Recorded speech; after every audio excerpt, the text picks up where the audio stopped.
Oui, les amoureux de la bonne parole, j'étais en train de dire que les Éphésiens 4:11 qui ont participé dans le conseil constituent la troupe des prophètes descendant du haut lieu, qui sont venus du haut lieu et ils sont établis dans la ville. Et lorsque nous voyons maintenant le frère Saoul ayant rencontré la troupe de prophètes venant du haut lieu dans la ville, typifie les élus qui racontent les ministres authentiques venant de l'éternité dans les assemblées dites des saints. Donc là, nous comprenons que le frère Saoul ici, qui raconte la troupe des prophètes, symbolise les élus qui rencontrent le ministre authentique venant de l'éternité, établi dans l'Église pour le perfectionnement des saints. Oui, frère. Pourquoi? Parce que l'Écriture précise que il y avait 4 objets qui rendent un son qui devait d'abord précéder la troupe des prophètes. Et dans la situation contextuelle, les 4 objets qui devaient précéder la troupe des prophètes expliquent maintenant les 4 parlers ou les 4 langages de l'Évangile décrit dans le livre de 1 Corinthiens chapitre 14, verset 6. Oui, frère, parce que dans cette écriture de 1 Corinthiens 14, 6, quand un ministre va dans une assemblée en parlant de mystères sans révélation, comme le parler en langue sans interprétation, sa présence n'est pas utile pour l'édification de l'Église. Parce que le bien-aimé Paul précise: de quelle utilité vous serais-je si je venais parmi vous en vous parlant en langue, mais si je ne vous parlais pas par révélation, ou par connaissance, ou par prophétie, ou par doctrine. Donc ici, le frère Paul précise que quand un prédicateur arrive dans une assemblée en parlant de mystère, sans révélation, sa présence n'est pas utile, mon frère.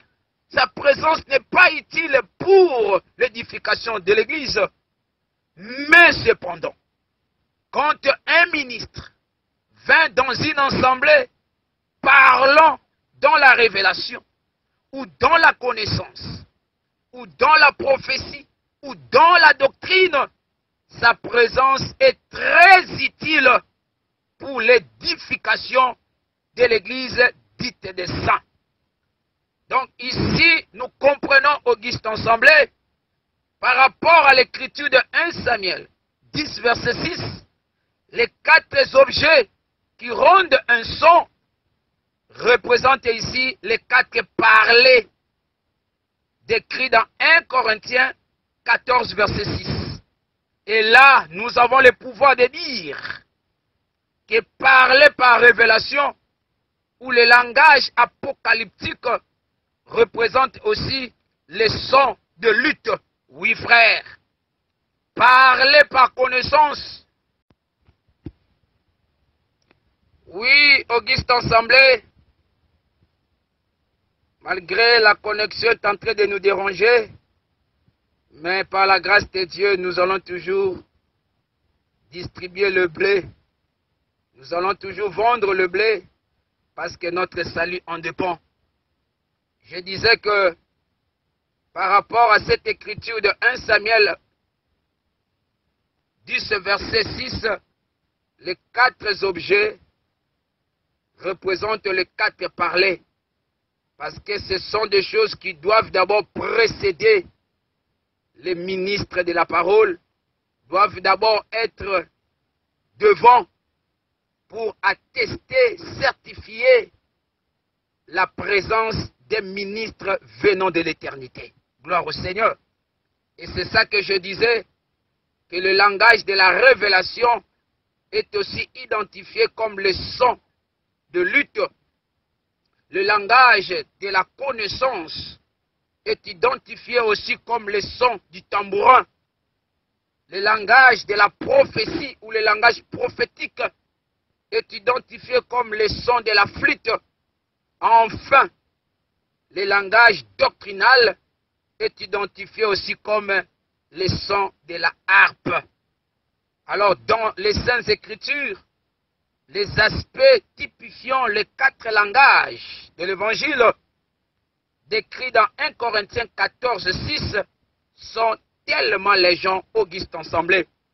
Et par la grâce de Dieu, nous avons aussi un syllabus sur 15 aspects typifiant les 4 langages de l'Évangile décrits dans 1 Corinthiens 14, verset 6. Que le Seigneur bénisse les amoureux de la bonne musique qui est l'Évangile du 3e ciel. Amen. Oui, par la grâce de Dieu, il nous est demandé de parler sur les laboureurs ont labouré les dos du patriarche David. Je vous en prie, lisons d'abord les songes du roi. Je suis dans le livre des psaumes. Psaume chapitre 129, verset 3. Je lis au nom de Jésus-Christ. Des laboureurs ont labouré mon dos, ils ont tracé de longs sillons. Nous prenons aussi Actes des Apôtres chapitre 2, versets 29 à 31. Oh mes frères, qu'il me soit permis de vous dire librement au sujet du patriarche David qu'il est mort, qu'il a été enseveli et que son sépulcre existe encore aujourd'hui parmi nous. Comme il était prophète et qu'il savait que Dieu lui avait promis avec serment de lui faire asseoir un de ses descendants sur son trône. C'est la résurrection du Christ qu'il a prévue et annoncé en disant qu'il ne serait pas abandonné dans le séjour des morts et que sa chair ne verrait pas la corruption. Que Dieu bénisse la lecture de la prophétie de l'Écriture et qu'il nous accorde la capacité de mettre à jour le non-vu dans les Saintes Écritures pour édifier les amoureux de la bonne musique. Gloire au Seigneur. En examinant l'animal avant de le gorger, comme l'Écriture avant de l'interpréter, nous précisons d'entrée de jeu en disant que cette citation de Psaume 129, verset 3, se résume en 2 parties. Dans la partie A, le patriarche David dira que des laboureurs ont labouré mon dos. Dans la partie B, il dira que des laboureurs ont tracé de longs sillons sur mon dos. C'est ça le sommaire des psaumes 129, verset 3. Chaque partie est un parler en langue qui mérite l'interprétation avec des soubassements scriptureurs comme des témoins pour saisir la raison. À présent, par la grâce de Dieu, nous touchons la partie A, intitulée « Des laboureurs ont labouré les dos du patriarche David ». Contextuellement, nous précisons d'abord en disant au fils de ma mère que nous allons sonder 3 concepts selon les Écritures. Premièrement, nous allons toucher les concepts laboureurs. Deuxièmement, nous allons sonder les concepts labourés. Troisièmement, nous allons sonder les concepts d'eau du patriarche David. Et à l'issue des explications de chaque contexte, nous allons saisir la raison sur les laboureurs ont labouré les dos du patriarche David. Gloire au Seigneur. Maintenant, nous touchons les concepts laboureurs. En effet, dans le dictionnaire inspiré de Dieu appelé la Bible, les concepts laboureurs cachent plusieurs significations augustes ensemblées. En voici quelques-unes. Dans la première signification du concept laboureur, nous disons que, d'après Genèse chapitre 4, versets 1 à 4, Caïn, le premier-né d'Adam, était un laboureur. Mais cependant, dans Luc chapitre 3, versets 23 à 38, Christ et Jésus est aussi identifié comme un fils d'Adam. Lorsque vous lisez minutieusement cette écriture, vous allez comprendre que Christ et Jésus est identifié comme un fils de 77 pères. Mais dans le verset 38 de Luc 3, là, Jésus est identifié comme fils d'Adam et fils de Dieu aussi. Donc, selon cette écriture, Jésus est identifié aussi comme un fils d'Adam. Or, nous venons de dire tantôt que selon Genèse 4, Caïn, le laboureur, était le premier-né d'Adam. Ainsi, nous pouvons aussi dire que Christ et Jésus, comme fils d'Adam, typifient aussi Caïn, fils d'Adam, laboureur. Donc, Caïn, comme laboureur, typifie dans le premier aspect Christ et Jésus. Gloire au Seigneur. Dans le deuxième aspect du concept laboureur, nous disons que d'après Genèse chapitre 2, verset 15, le patriarche Adam est aussi identifié comme un laboureur. Mais cependant, dans Genèse 1, 26, Adam était l'image de Dieu lui-même. Donc en réalité, le patriarche Adam, comme laboureur, typifie aussi Dieu lui-même. Gloire à Jésus.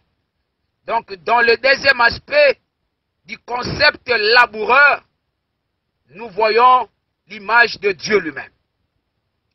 Dans le troisième aspect du concept laboureur, nous disons que d'après Ésaïe 30, verset 24, le bœuf et les ânes sont identifiés comme des laboureurs. Pourquoi? Parce qu'il est écrit que le bœuf et les ânes labourent la terre. Voyez-vous? Donc, selon cette écriture, un bœuf ou un âne est identifié aussi comme un laboureur. Et quand j'appelle mon bien-aimé Paul dans le culte, vous allez voir que dans 1 Corinthiens 9, 9 à 10, mon frère Paul avait interprété le bœuf comme de prédicateur ou de serviteur.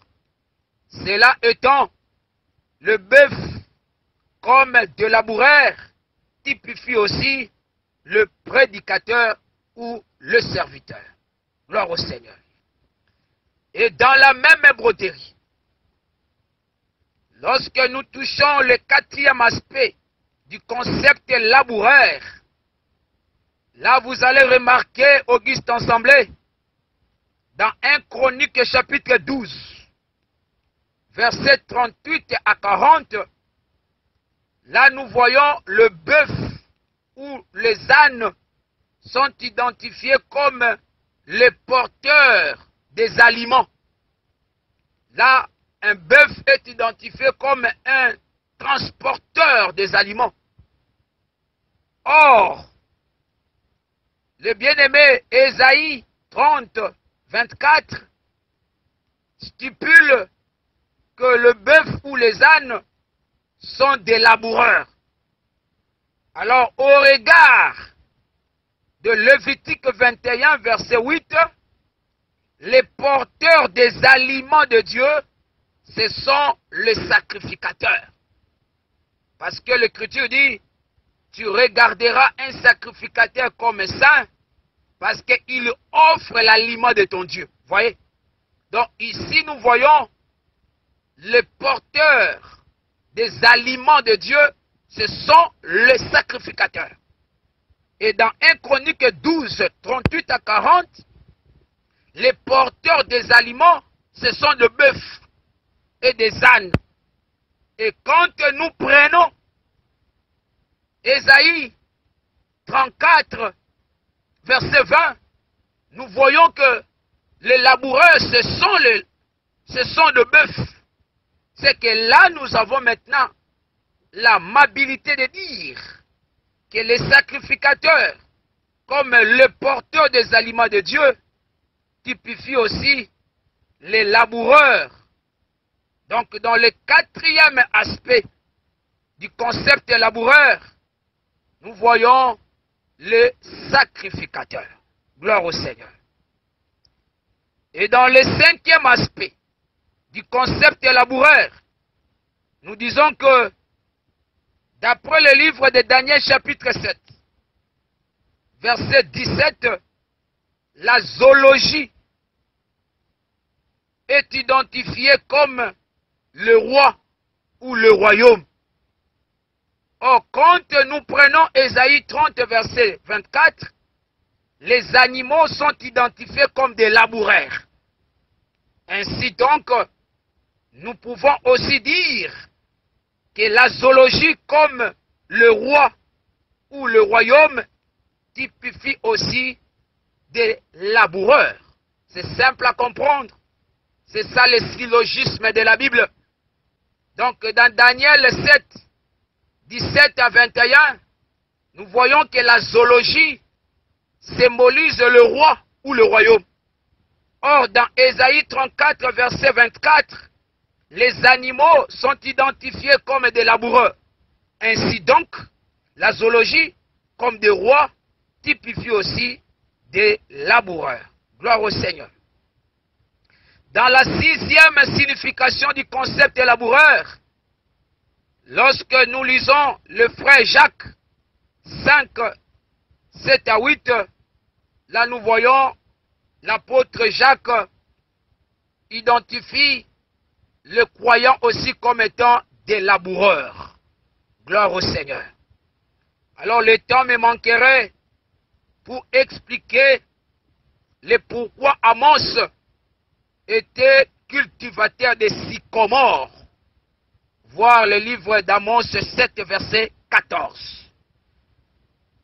Et là maintenant, nous disons aussi à l'Auguste Ensemblée que la liste des significations du concept laboureur n'est pas exhaustive dans les Saintes Écritures. Et par la grâce de Dieu, nous avions touché le concept laboureur en 6 aspects ou en 6 couleurs. Dans le premier aspect, nous avions touché le concept laboureur comme Christ. Dans le deuxième aspect, nous avions touché les concepts élaborés comme Dieu lui-même. Dans le troisième aspect, nous avions touché les concepts élaborés comme le prédicateur ou le serviteur.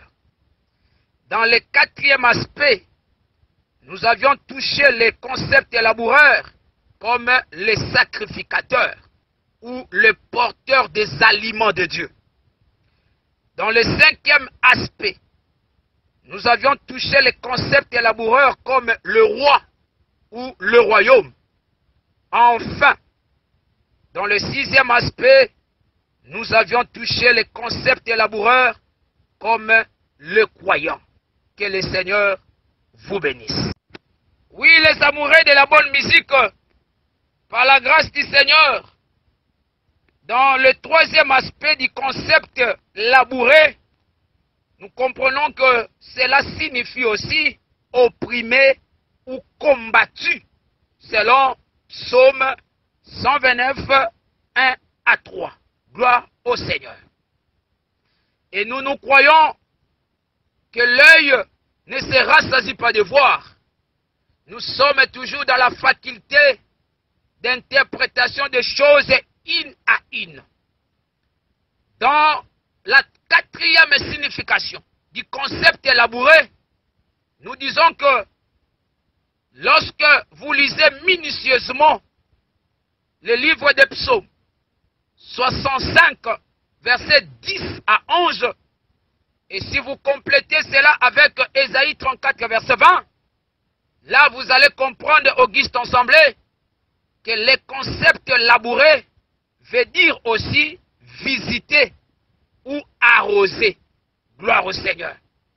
Donc ici, nous précisons en disant que la liste des significations du concept labouré n'est pas exhaustive dans les Saintes Écritures. Mais par la grâce de Dieu, nous avions touché les concepts élaborés en 4 aspects. Dans le premier aspect, nous avions touché les concepts élaborés comme prêcher ou enseigner la parole. Dans le deuxième aspect, nous avions touché les concepts élaborés comme parler ou sonder ou expliquer. Dans le troisième aspect, nous avions touché les concepts élaborés comme opprimé ou combattu. Enfin, dans le quatrième aspect, nous avions touché les concepts élaborés comme visiter ou arroser. Que le Seigneur vous bénisse. Oui, les amoureux de la bonne musique, vous allez vraiment nous supporter parce qu'aujourd'hui nous allons boire le vin. Vraiment, nous allons boire le vin nouveau. Par la grâce du Seigneur, nous venons de saisir quelques aspects typifiant les concepts labourés selon les Saintes Écritures. À présent, nous touchons, par la grâce de Dieu, les concepts d'eau du patriarche David. Et je vis les éminents hommes de Dieu ont plus touché David dans l'aspect du prophète, mais nous allons toucher les bien-aimés David dans l'aspect du patriarche. Selon l'écriture des Actes des Apôtres, chapitre 2, versets 29 à 31, là nous voyons aussi David est identifié comme un père. Et c'est dans ce sens que nous allons marcher pour saisir la raison. Gloire au Seigneur. Et dans la situation contextuelle, nous précisons en disant d'abord au fils de ma mère que nous allons toucher d'abord la raison sur le dos. Donc nous allons marcher dans les Saintes Écritures pour comprendre les concepts d'eau. Qu'est-ce que signifie le dos selon la Bible? Ensuite, nous toucherons aussi le type du patriarche David. Et à l'issue des explications, nous allons saisir la lumière sur le dos du patriarche David. C'est ça le pourquoi de chaque chose. Donc comme la Bible parle du dos de David, nous n'allons pas directement toucher le dos sans pour autant toucher David. Il est important d'expliquer d'abord ce que signifie le dos et ensuite nous allons aussi comprendre le type de David et à l'issue des explications, là nous aurons maintenant l'amabilité de saisir le sens réel sur le dos du patriarche David. Gloire au Seigneur. Alors, au regard du concept d'eau, nous précisons préalablement en disant que dans le dictionnaire inspiré de Dieu appelé la Bible, la notion du dos cache plusieurs significations. En voici la preuve. Dans la première signification du concept d'eau, nous disons que Paul, dans 1 Corinthiens chapitre 12, verset 21, avait interprété les membres du corps comme des hommes. Oui, frère. Car le frère Paul dira que l'œil ne peut pas dire à la main, je n'ai pas besoin de toi. Ni la tête dira aux pieds, je n'ai pas besoin de vous. Voyez-vous? Donc, contextuellement, nous comprenons tous que chaque membre du corps représente une personne. Donc, Paul identifie les membres du corps comme étant des hommes, comme des personnes. Et là, nous avons aussi le pouvoir de dire que les dos, comme un membre du corps, typifie aussi le premier homme Adam. Oui, frère.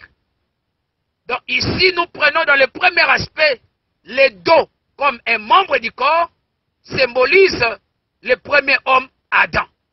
Parce que nous venons de démontrer que dans 1 Corinthiens 12, 21, les membres du corps, ce sont des hommes. Les membres du corps, ce sont des hommes. C'est que le dos aussi, c'est un membre du corps. Et le premier homme Adam représente aussi un membre. Et là, nous typifions le premier homme Adam dans le premier aspect comme le dos. Gloire au Seigneur. Gloire au Seigneur.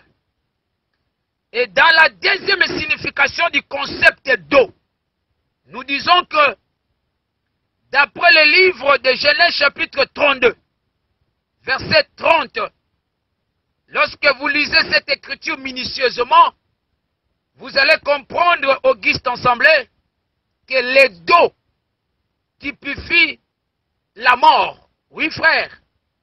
Parce que le frère Jacob dira que je vis Dieu face à face et mon âme a été sauvée. Je vis Dieu face à face et mon âme a été sauvée. Voyez-vous? Donc, contextuellement, la face de Dieu symbolise le salut. Par contre, le dos de Dieu symbolise la mort. Donc, selon cette écriture de Genèse 32, verset 30, le dos de Dieu symbolise la mort. Mais la face de Dieu symbolise le salut. Pour cela, j'appelle ma sœur Anne, dans 1 Samuel chapitre 2, verset 6, partie A. La sœur Anne avait prié en disant que l'Éternel le fait mourir et il le fait vivre.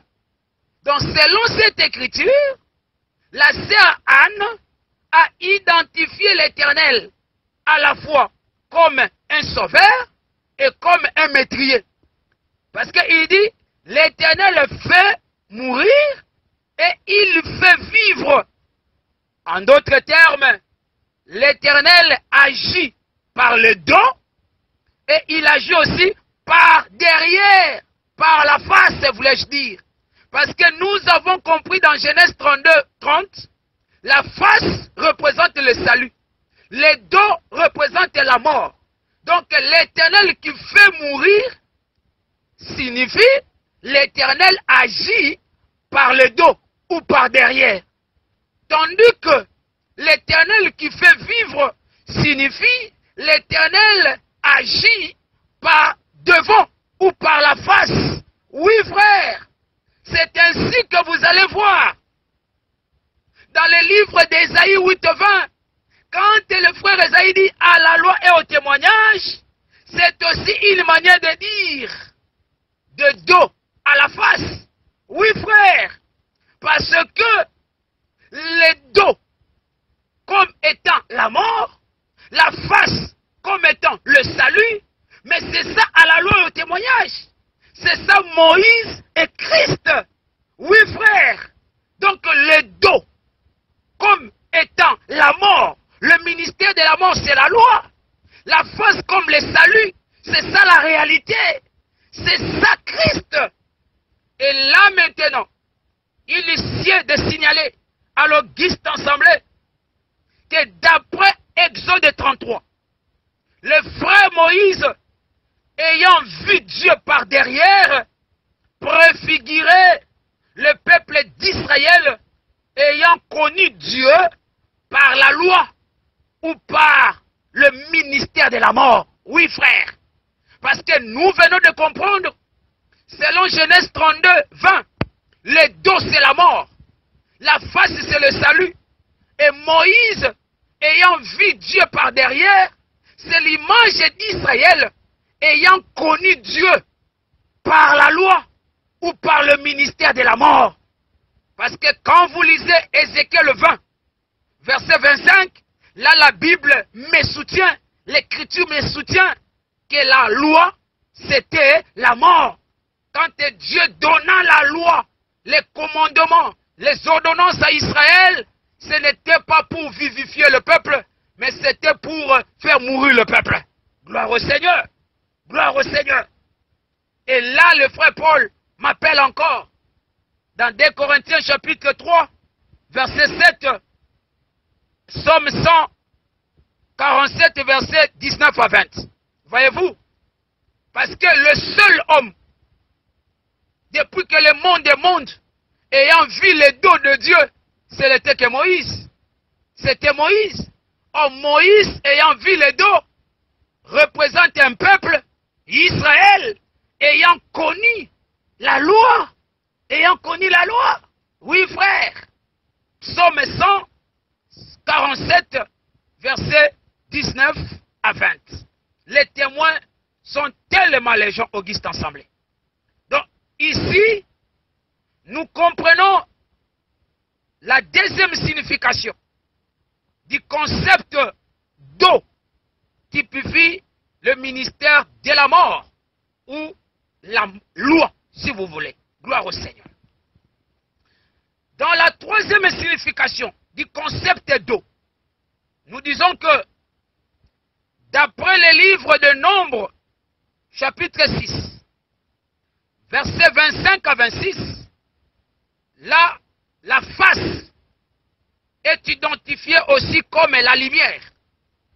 Lorsque vous lisez cette écriture calmement, vous allez comprendre que la face de Dieu est identifiée aussi comme la lumière. Là maintenant, nous comprenons facilement que les dos, selon cette écriture, symbolisent aussi les ténèbres. Voyez? Parce que la face symbolise aussi la lumière. C'est que les dos symbolisent les ténèbres. Donc les dos de Dieu, c'est les ténèbres. La face de Dieu, c'est la lumière. La lumière de Dieu, c'est la face. Les ténèbres de Dieu, c'est le dos. Donc les ténèbres et la lumière, c'est ça, le dos et la face. Oui, frère. Donc dans Genèse, quand Dieu sépara la lumière d'avec les ténèbres, c'était aussi une manière de séparer le dos et la face. Gloire au Seigneur, gloire au Seigneur.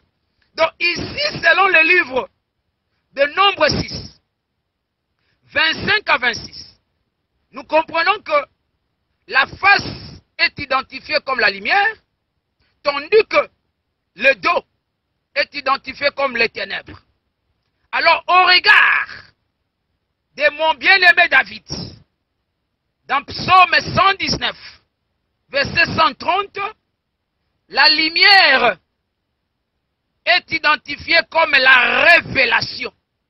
Oui, frère, parce que le psalmiste David dira, la révélation de la parole est claire. Elle donne de l'intelligence aux simples. Donc, selon cette écriture, la révélation de la parole représente la lumière. Là, directement, nous comprenons que les ténèbres représentent le mystère ou les choses cachées.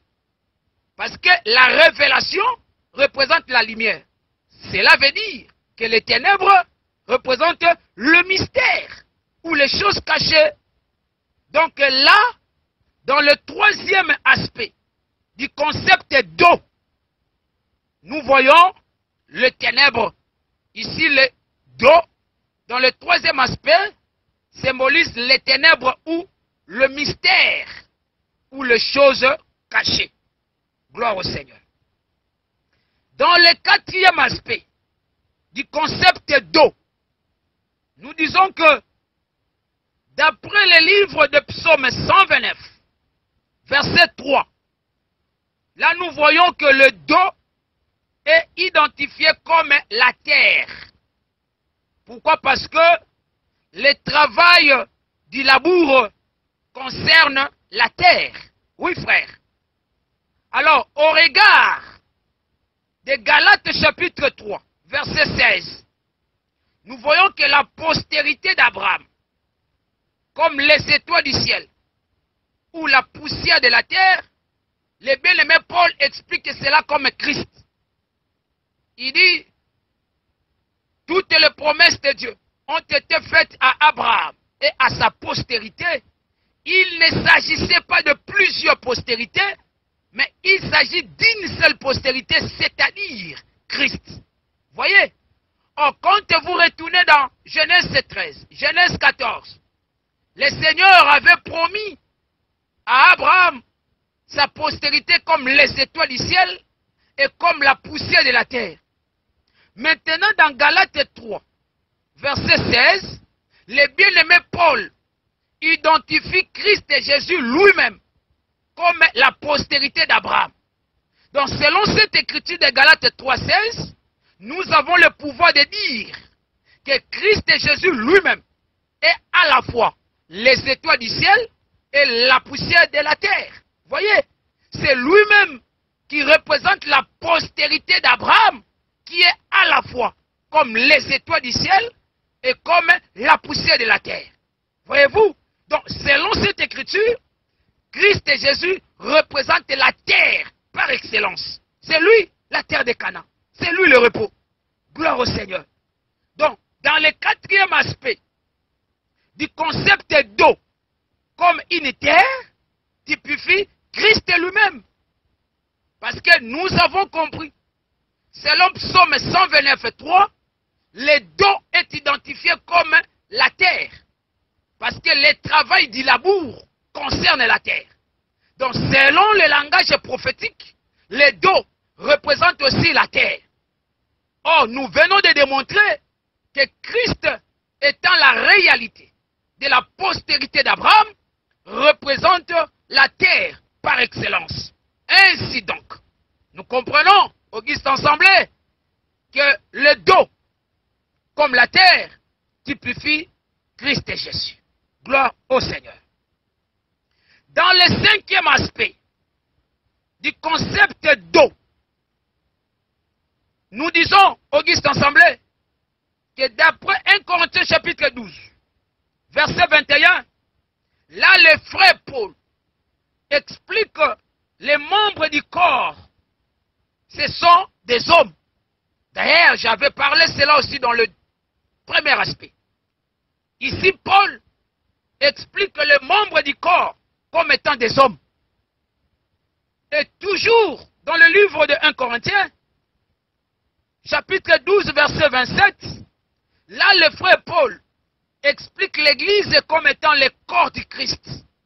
Voyez-vous, dans 1 Corinthiens 12 et 21, explique les membres du corps comme étant des hommes. Cependant, dans 1 Corinthiens 12 et 27, il explique l'Église comme étant le corps du Christ.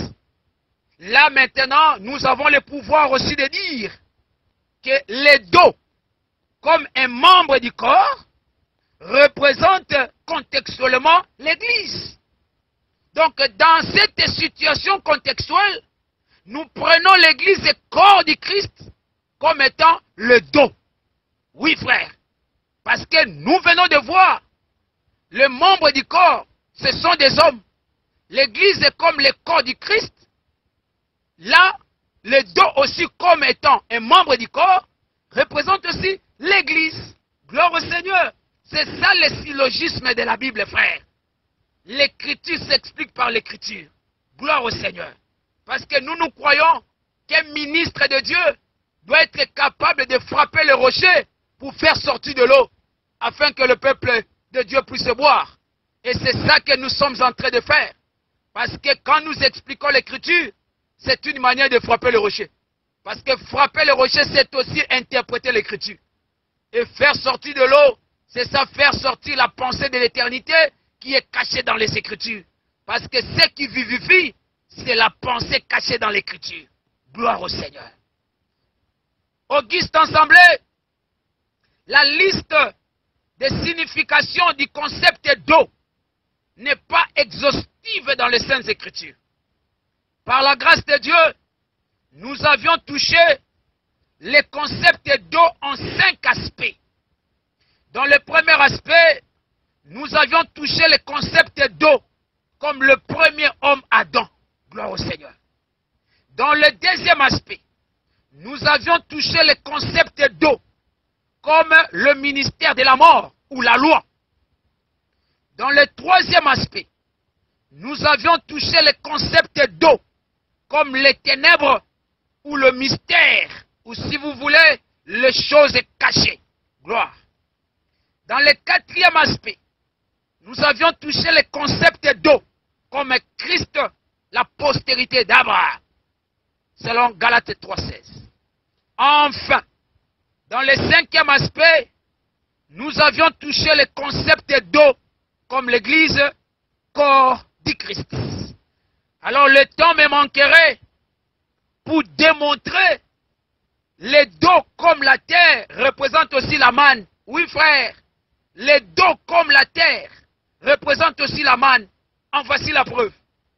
Quand vous lisez Exode chapitre 16, versets 18 à 20, la manne du 5 premiers jours qui fut laissée jusqu'au matin était devenue infecte et cela produisait des vers. Voyez, parce que Moïse avait donné l'instruction au peuple pendant les 5 premiers jours. Quand vous ramassez un homère, vous ne pouvez pas laisser cela jusqu'au matin. Mais il y avait d'autres personnes qui ont laissé la manne des 5 premiers jours jusqu'au matin. Et cela était devenu infect. Et l'Écriture précise que cette manne infecte produisit de vers de terre. Voyez-vous? Oh, nous savons que ces derniers proviennent de la terre. Mais curieusement, la manne qui était déjà infecte produisait maintenant de vers. Donc là, directement, nous comprenons que la manne qui devint infecte représente aussi la terre. Voyez? Parce que les vers proviennent de la terre. Mais quand la manne fut infecte, le ver sortait aussi de cette manne-là. C'est que là, directement, la manne infecte représente aussi la terre. Et quand nous voyons le ver qui sortent de la manne, le bien-aimé David dira dans Psaume 22, verset 7, que je suis un ver et non un homme. À cela, frère, nous pouvons dire, de la terre est sorti le ver, de même aussi du fort est sorti le doux. Parce que de la manne infecte sortait le ver. C'est de la même manière, de la terre est sorti aussi un homme. De la terre sortait le ver, du fort est sorti le doux. Ah, le temps me manquerait pour expliciter cela. Mais je sais que le Fils, les amoureux de la bonne parole, ont déjà saisi la pensée. Que le Seigneur vous bénisse. Oui, les amoureux de la bonne musique, par la grâce du Seigneur Jésus, nous venons de saisir les concepts d'eau dans les Saintes Écritures, dans plusieurs aspects. Et nous avons dit que les aspects typifiant le dos dans la Bible n'est pas exhaustif. Mais par la grâce du Seigneur, nous avons saisi 5 aspects sur les concepts d'eau. À présent, nous voulons toucher les types du patriarche David. Parce que nous sommes en train d'expliquer chaque concept et à l'issue des explications, là maintenant nous allons ramasser tous les morceaux pour présenter au peuple, voici l'homme. Parce que nous croyons que la Bible, c'est un agneau décomposé à plusieurs morceaux.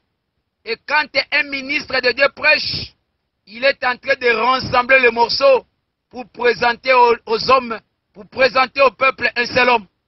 Parce que nous voyons dans Jean 19, Pilate était sorti 2 fois pour présenter Jésus. Car l'Écriture dit, il sortit de nouveau.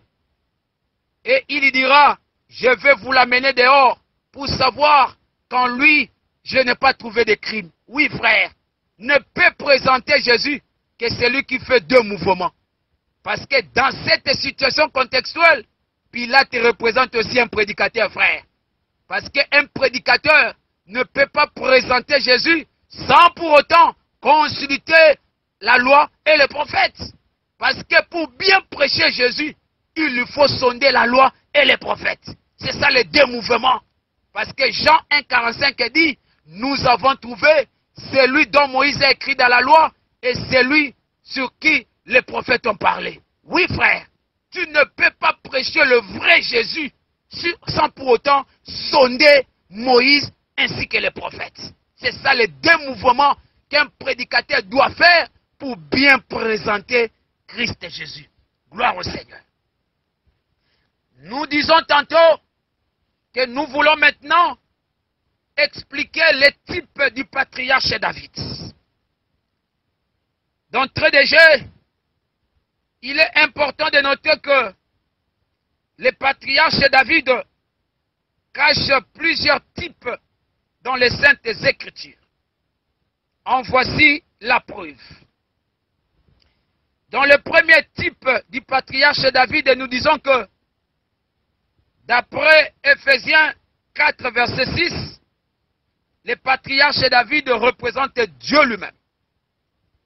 Parce que le frère Paul précise, il n'y a qu'un seul Dieu, Père de tous, qui est au-dessus de tous, qui est parmi tous. C'est lui-même qui est le véritable géniteur. Le géniteur des invisibles et des visibles, c'est Dieu lui-même. Donc ici, dans le premier aspect, le patriarche David représente Dieu lui-même. Dans le deuxième aspect du patriarche David, nous disons que d'après Actes, chapitre 2, versets 29 à 31, là le patriarche David typifie Christ. Si vous lisez minutieusement cette écriture, vous allez voir comment est-ce que le bien-aimé Pierre avait typifié le patriarche David comme Christ. Dans le troisième type du patriarche David, nous disons que, d'après le livre des psaumes 18, verset 1, le frère David représente aussi un peuple appelé Israël. Oui, frère. Parce que quand vous lisez cette écriture, le psalmiste David dira que Dieu l'a délivré de la main de tous ses ennemis ainsi que de la main de Saoul. Ces cantiques cachent aussi une portée purement prophétique. Et dans la situation contextuelle, le bien-aimé David représente Israël. Oui, frère. Pourquoi? Parce que prophétiquement, la main de tous les ennemis et celle de Saoul, dont Dieu délivrera David, symbolise la puissance des nations ou la puissance de 10 rois alliés avec l'impie que le Seigneur délivrera Israël dans la bataille dite Armageddon. Donc quand David chanta que Dieu l'a délivré de la main de tous ses ennemis, dans la prophétie, David représente Israël. Les ennemis au pluriel ici représentent les 10 cornes ou les nations alliées avec l'impie que le Seigneur délivrera Israël sous la puissance des nations dans la bataille dite Armageddon. Et cela n'est pas tout. Nous voyons que le frère David dira aussi que le Seigneur l'a délivré de la main de Saoul. Ici, dans cette situation contextuelle, Saoul représente la loi. La main de Saoul représente le ministère de la loi ou la puissance de la loi. Et quand le Seigneur délivrera Israël sous la puissance des nations dans la bataille dite Armageddon, il va aussi se révéler à Israël, annoncer l'évangile de la grâce à Israël pour le faire délivrer encore sous la puissance du péché ou sous la puissance des œuvres de la loi, sous le régime mosaïque, afin d'obtenir l'évangile de la grâce. Gloire au Seigneur. Donc, dans le troisième aspect du patriarche David, nous le typifions comme Israël. Gloire au Seigneur. Dans le quatrième type du patriarche David, nous disons que, d'après le livre de Psaume 23, verset 1, David est identifié comme une brebis de l'Éternel. Parce que lui-même dira, l'Éternel est mon berger. Donc si l'Éternel est son berger, donc selon cette écriture de Psaume 23, David est identifié comme une brebis de l'Éternel. Alors quand nous appelons le frère Samuel, dans 2 Samuel chapitre 12, vous allez remarquer que le bien-aimé Nathan avait identifié la femme comme une brebis. Voyez-vous? Donc selon 2 Samuel 12, une brebis représente une femme. Et quand j'appelle le frère Paul dans le culte, le bien-aimé Paul dira, dans Ephésiens 5, 23, 31, là le frère Paul identifie l'Église aussi comme une femme. Et lorsque nous ramassons tout ce que nous venons de dire en amont, nous disons que David est comme une brebis ou une femme typifie aussi l'Église dite des saints. Voyez-vous? Donc, ici, dans le quatrième aspect du patriarche David, nous disons que il typifie l'Église aussi. Gloire au Seigneur. Et dans le cinquième type du patriarche David, nous disons que d'après Jean chapitre 8, verset 53, le Père symbolise aussi les prophètes. Parce que les Juifs eux-mêmes ont dit à notre Seigneur Jésus, es-tu plus grand que notre Père Abraham qui est mort? Es-tu plus grand que les prophètes? Donc selon cette écriture, les prophètes sont identifiés comme des pères. Selon Jean chapitre 8, verset 53. Et partant de cette explication, là nous avons le pouvoir aussi de dire que le patriarche David représente aussi les prophètes de l'ancienne alliance. Gloire au Seigneur. Et là, nous insistons toujours en disant à l'Auguste Assemblée que la liste des aspects typifiant les patriarches David. Nous sommes en train de préciser en disant que la liste des aspects typifiant les patriarches David n'est pas exhaustive, Auguste Assemblée. Et par la grâce de Dieu, nous avions touché les patriarches David en 5 aspects. Dans le premier aspect, nous avions touché les patriarches David comme Dieu lui-même. Dans le deuxième aspect, nous avions touché les patriarches David comme Christ. Dans le troisième aspect, nous avions touché les patriarches David comme Israël. Dans le quatrième aspect, nous avions touché les patriarches David comme l'Église des élus. Enfin, dans le cinquième aspect, nous avions touché les patriarches David comme les prophètes. Que le Seigneur vous bénisse. Oui, les amoureux de la bonne parole, nous sommes toujours dans le pavillon de Salomon. Lorsque quelqu'un est déjà dans la tente de Kédar, vraiment c'est un peu difficile de sortir. Vous allez toujours nous supporter pendant quelques instants parce que je dois vomir ce qui est encore dans le ventre pour respirer à l'aise, Auguste Assemblée. Par la grâce du Seigneur, nous venons de saisir quelques aspects sur le concept du patriarche David. Maintenant, comme nous venons de saisir les explications de chaque concept, nous venons de démontrer le concept laboureur. Nous avons touché le concept labouré. Nous avons expliqué le concept d'eau. Nous avons expliqué le concept du patriarche David. Maintenant, au regard de toutes les explications que nous avons touchées par la grâce du Seigneur, écoutez maintenant Auguste Assemblée. Quand nous prenons le concept laboureur comme les prophètes, nous prenons le concept labouré comme parler ou sonder, nous prenons le concept d'eau comme Christ Jésus homme, et nous prenons David comme le type de Dieu.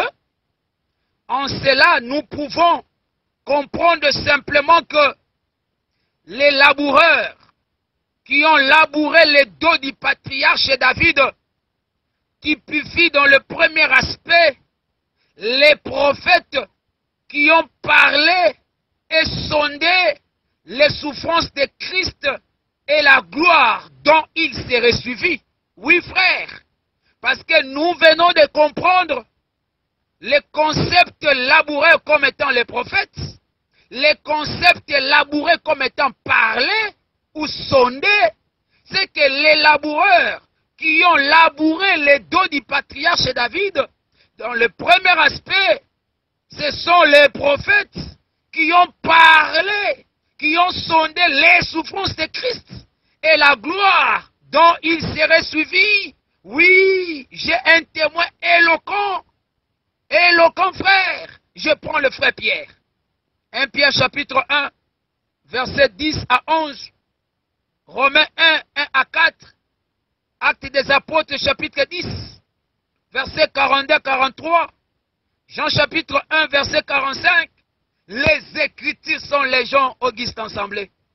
Donc ici, dans le premier aspect, nous comprenons que les laboureurs qui ont labouré les dos du patriarche David typifient les prophètes qui ont parlé de Christ Jésus, qui ont annoncé, qui ont sondé les souffrances de Christ et la gloire dont elle serait suivie.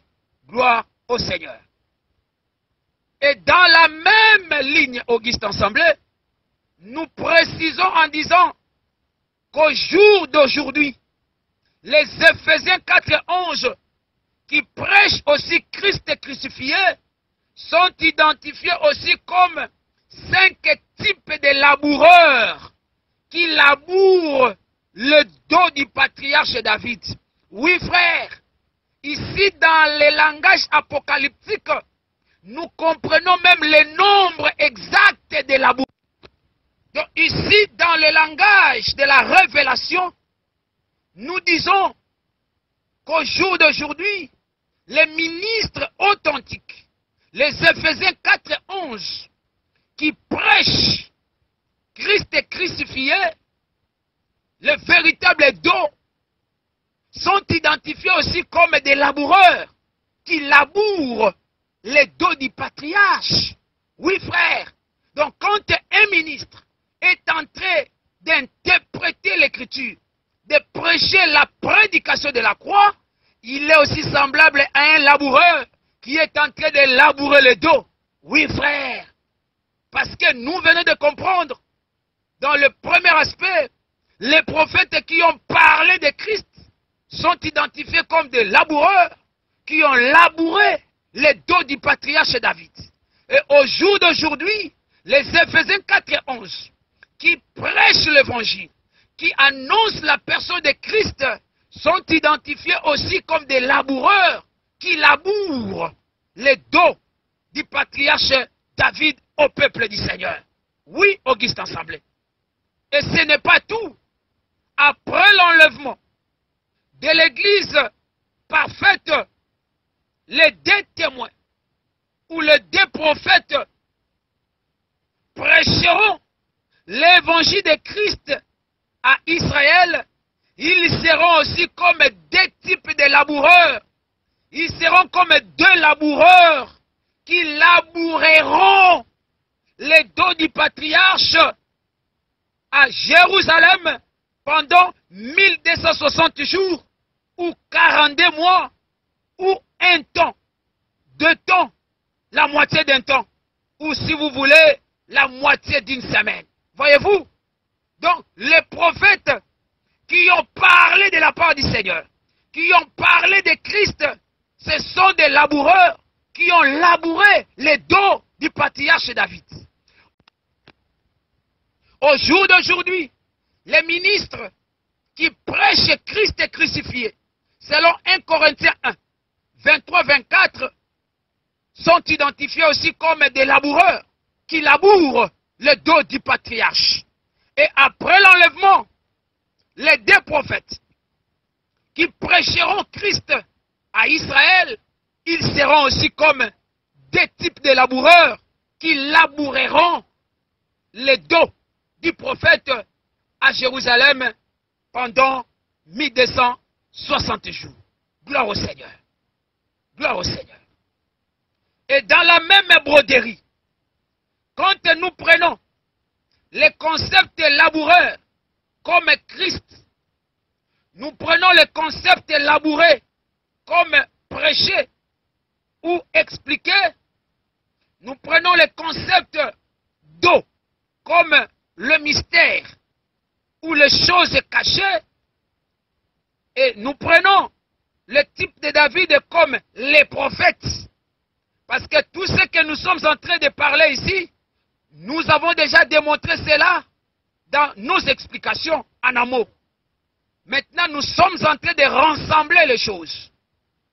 Et dans la même broderie, nous disons tantôt que quand nous prenons les concepts laboureurs comme Christ et Jésus, nous avions expliqué cela, que dans un aspect, Christ typifie laboureur.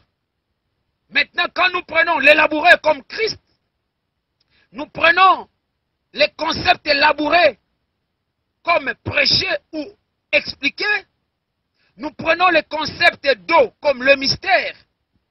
Nous prenons les types de David comme les prophètes.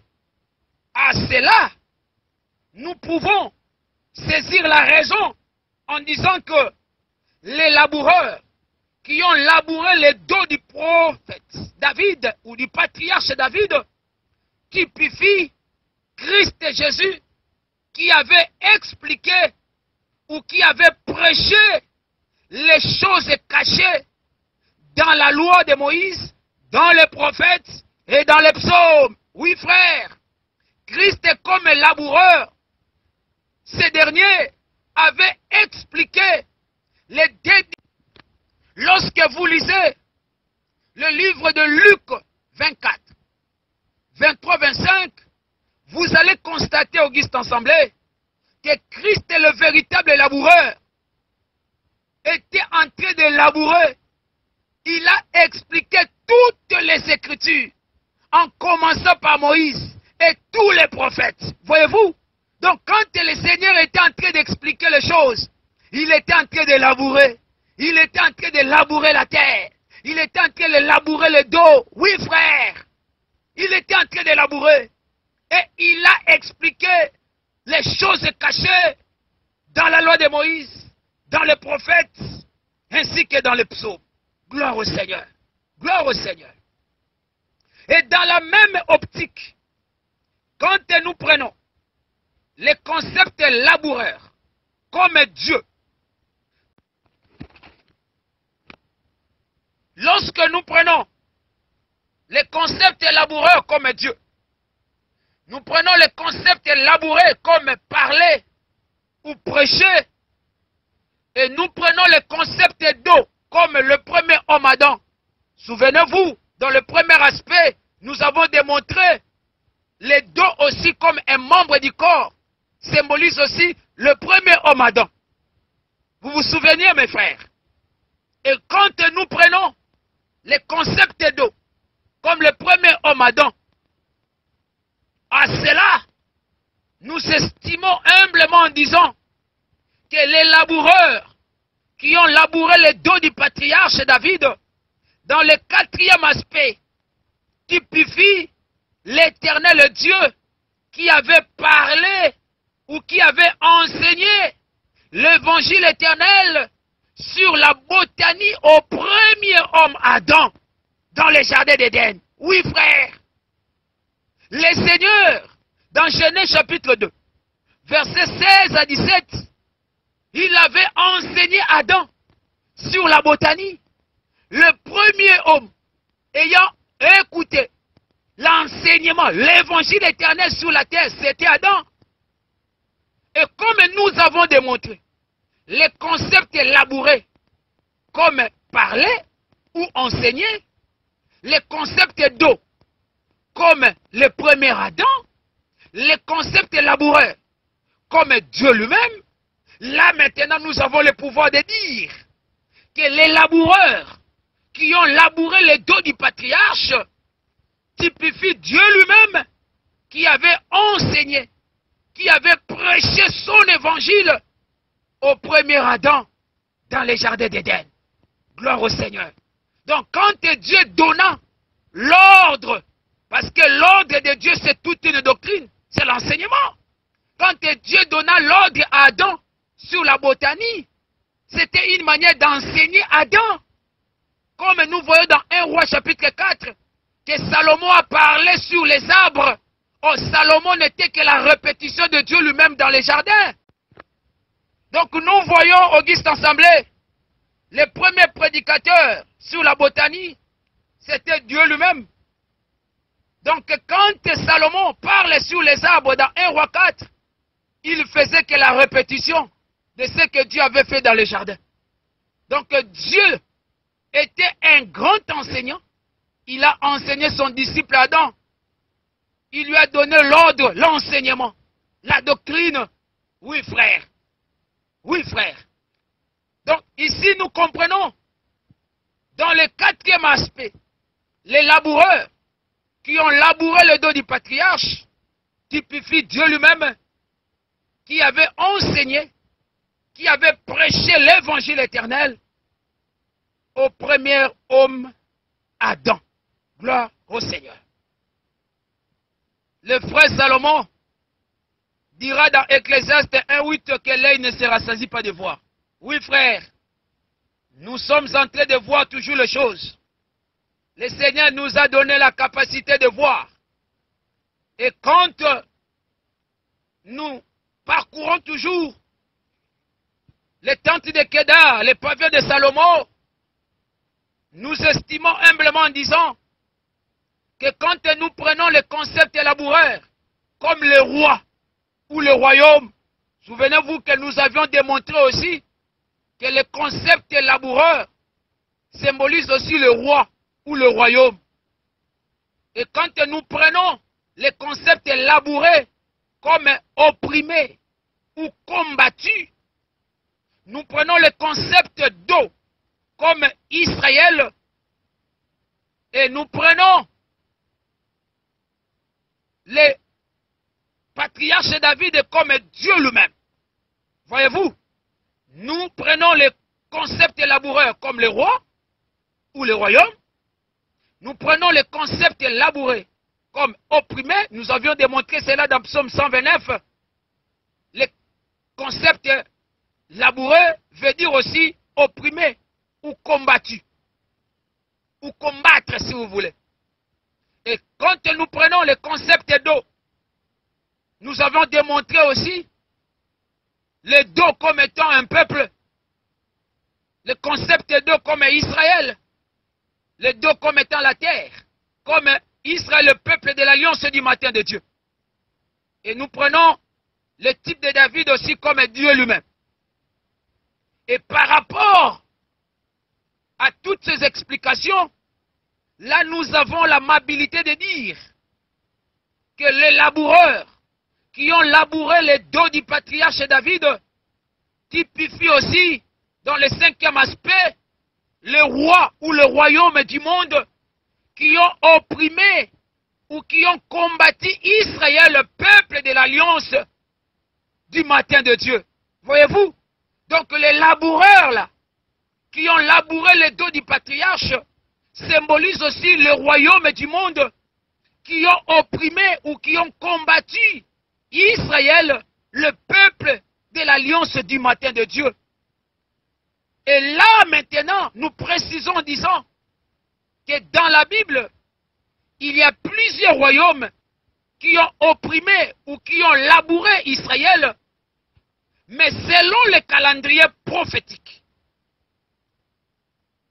Avant Christ et Jésus, selon la chair, il y avait 5 royaumes qui ont opprimé Israël, qui ont opprimé les dos de Dieu, Israël, à savoir l'Égypte, la Syrie, Babylone, Médo-Perse et la Grèce, ou Japhan. Si vous prenez Apocalypse 17, verset 9 à 10, vous allez voir les 5 rois symbolisent les 5 royaumes qui ont labouré ou qui ont opprimé Israël dans les temps immémoriaux avant la venue de Christ et Jésus. Et après Christ et Jésus selon la chair, c'était la Rome païenne ou la Rome politique comme 6e laboureur ayant opprimé ou labouré, combattu Israël. Oui, frère. Et dans la suite de temps, après la mort de Désoin, les nations ou les 10 royaumes alliés avec l'impie seront comme 10 laboureurs avec leurs chefs qui laboureront, qui opprimeront, Auguste Assemblée, qui combattront Israël de Dieu ou le dos de Dieu pendant la deuxième moitié de la dernière semaine prophétique. Donc, après la mort des 2 témoins, frères, les 10 grandes nations, alliées avec l'impie, ils seront comme des laboureurs qui opprimeront, qui combattront, qui laboureront Israël de Dieu. Les croyants juifs, symbolisés par les 144 000 fils d'Israël, pendant la deuxième moitié de la dernière semaine prophétique. Voir Apocalypse chapitre 13, verset 7, Apocalypse 11, verset 1 à 2. Les Écritures sont tellement légion, Auguste Assemblée. Peuple de Dieu, vous allez toujours me supporter parce que il y a un morceau de pain blanc qui est encore dans le ventre, permettez-moi de vomir cela pour respirer à l'aise. Parce que si je garde cela, Auguste Ensemblé, je risquerai de tomber malade. Vraiment, vous allez me supporter. Je dois vomir cela rapidement. Dans le même registre, quand nous prenons les concepts élaborés comme Christ, et nous prenons les concepts élaborés comme visiter ou arroser, souvenez-vous, dans Psaume 65, nous avons démontré aussi les concepts élaborés veut dire aussi visiter ou arroser. Et quand nous prenons les concepts d'eau comme l'église, nous avons démontré cela. Et quand nous prenons le type de David comme Dieu, à cela nous avons l'amabilité de dire que les laboureurs qui ont labouré le dos du patriarche David, dans le 7e aspect, typifie aussi Christ vivant quant à l'Esprit qui a visité l'Église comme un peuple de l'alliance du soir de Dieu, le jour de la Pentecôte. Oui, frère, comme nous prenons le laboureur comme Christ, nous prenons le dos comme l'Église, nous prenons le concept élaboré comme visiter. Là, nous avons le pouvoir de dire que celui qui est monté, c'est le même qui était descendu le jour de la Pentecôte, sous la forme du Saint-Esprit. Et quand il vint, lui-même avait dit dans Jean 14, 18, « Je ne vous laisserai pas orphelins, mais je viendrai à vous. » Quand est-ce qu'il était venu? C'est lors du jour de la Pentecôte. Lui, Christ vivant quant à l'Esprit, le véritable Tchafnat, était descendu le jour de la Pentecôte pour visiter son Église, visiter son peuple. Oui, frère, et c'est par cet aspect que je décrète et je déclare la visitation du Seigneur Jésus-Christ pour tous les membres, de ces groupes nus et fracassés. Je décrète la visitation du Seigneur pour tous les fils de ma mère dans ces groupes nus et fracassés. Car nous croyons que Dieu nous visite par sa parole. Alors par cette prédication, je déclare que tu vivras la guérison sur ta maladie au nom de Jésus-Christ. Tu vivras la solution à ton dilemme. Je suis en train de déclarer des choses par le nom de Christ Jésus, comme nous venons de démontrer dans ce 7e aspect que Christ est le véritable laboureur. C'est lui qui est venu le jour de la Pentecôte pour visiter son Église. Nous sommes avec lui, mon frère, ma soeur. Toi qui écoutes ce message, à travers ce message, que le Seigneur te visite. À travers ce message, que tu sois visité par le nom de Jésus-Christ. Que le Seigneur te localise par sa puissance sublime. Que le Seigneur te localise par sa main droite, par sa puissance éternelle. Tu vivras la réponse à toutes tes questions qui te soient faites selon ta foi. Je décrète au nom de Jésus que cette année 2021, le Seigneur te fera oublier toutes tes peines, toutes tes humiliations. Le Seigneur te fera oublier. C'est l'année de Manassé. Le Seigneur te fera oublier, mon frère, ma soeur. Toi qui traverses des moments très compliqués, tu es arrivé au bout du rouleau. Mais je t'annonce ce soir, recevez la visitation du Seigneur. Recevez la visitation du Seigneur. Abraham était assis à l'entrée de sa tente. Il a été visité par l'Éternel. Aujourd'hui, nous sommes assis dans l'enseignement et nous sommes visités par le Seigneur. Que le Seigneur te visite là où tu es. Que le Seigneur te visite là où tu es. Dis amen à haute voix. Que le Seigneur te visite au nom de Jésus-Christ. Je crois fermement, même si nous sommes opprimés, combattus par plusieurs oppresseurs, par plusieurs démons, mais nous ne serons jamais vaincus. Par la foi en Jésus, tout est possible. Par la foi en Jésus, tout va bien. Par la foi en Jésus, nous sommes combattus, mais jamais abattus. Oui, frère. Les Français disent que devant l'impossibilité, nul n'est tenu. Mais la Bible dit que tout est possible à celui qui croit. Rien n'est impossible à Dieu. Si tu crois, mon frère, ma soeur, à travers ces messages, la visitation du Seigneur est possible. La visitation du Seigneur est possible. Gloire au Seigneur. Par cette citation, je souhaite que le Seigneur, le véritable Dieu et la vie éternelle te couvre, mon frère, ma soeur, par son amour sublime. Que les saints disent Amen. Que la grâce de Dieu se repose sur toi. Toi qui es malade, recevez la guérison. Toi qui as des problèmes, recevez la solution. Que la grâce de Dieu t'accompagne. Que la puissance de Dieu te touche là où tu es. Au nom de Jésus-Christ, commence à faire des mouvements. Que le miracle te visite. Nous prêchons un Dieu audiovisuel. Nous démontrons la sagesse de Dieu et nous démontrons la puissance de Dieu. C'est ça, 1 Corinthiens 1, 23, 24. Je crois de tout mon cœur que le Seigneur est derrière cette parole. Si tu crois, tu vivras les merveilles de Dieu. Tu vivras le miracle de Dieu parce que nous prêchons l'éternité manifestée dans les temps.